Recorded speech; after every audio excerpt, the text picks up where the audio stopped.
So we took action against Sokar because they are directly fueling the genocide in Palestine. 40% of the oil Israel needs to commit its genocide against the Palestinian people comes into Israel via the BTC pipeline, which is majority owned by BP, but Sokar has a share in that too.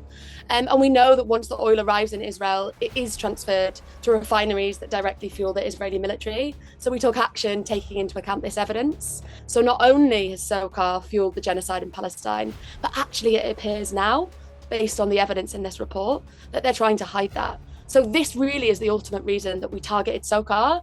At Fossil Free London, we exist to make our city inhospitable to the fossil fuel industry. And we need to hold these violent fossil fuel corporations to account for the harms that they're responsible for. And we don't think they should be allowed to party in peace here in the City of London. So our protests alone can't make the change that we need, but it's a vital part of raising awareness and unveiling the violence behind these fossil fuel corporations' business as usual. So I think what we see in this instance and across the actions of fossil fuel corporations over the past decades is really the inherent violent nature of these businesses. Sokar, BP, Shell, well, Sokar and BP specifically, will fuel genocide and climate breakdown, also their shareholders can profit. And we also see time and time again the lengths that these fossil fuel corporations will go to cover up or hide the harms that they're responsible for. So really seeing the way that these fossil fuel corporations act, protests like the one we took against Sokar last Monday are so important, because Fossil Free London and many campaigners like ourselves exist to unveil the violence behind behind fossil fuel corporations' profits and actions, and to hold them accountable for the violence that they're responsible for.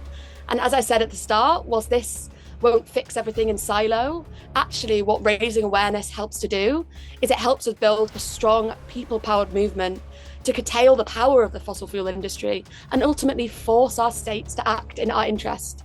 Because if we let the fossil fuel corporations keep grabbing on to the power that they've managed to hold on to for so long, their actions will lead to the deaths of billions. And we can already see that their actions have led to the deaths of thousands, if not hundreds of thousands of people, both in Palestine and across the world, as they expand fossil fuels and accelerate climate breakdown. So I think the message that we're trying to send to the public in Britain is that fossil fuel corporations' business as usual kills people. There is a violence behind their profits that they try to hide with nice shiny parties, with fancy shareholder reports and graphics and lovely looking websites.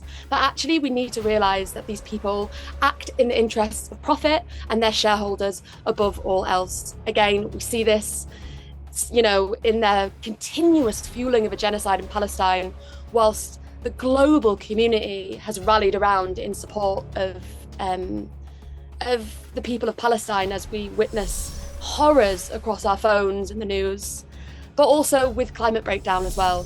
The past 3 years have been the hottest ever recorded, yet we see a continued forced expansion of fossil fuels, the buying of our politics and polluting of our politics by these fossil fuel corporations to again ensure their profits whilst leading to the deaths and misery of thousands, if not billions of people. So the message we send to the public is we need a strong movement to stand up against these corporations and to force our states to act in our interests, because if not, we see the horrors and violence of their business as usual play out. And to our states, we send a clear message, which is to stop acting in the interests of these corporations and act in the interests of people.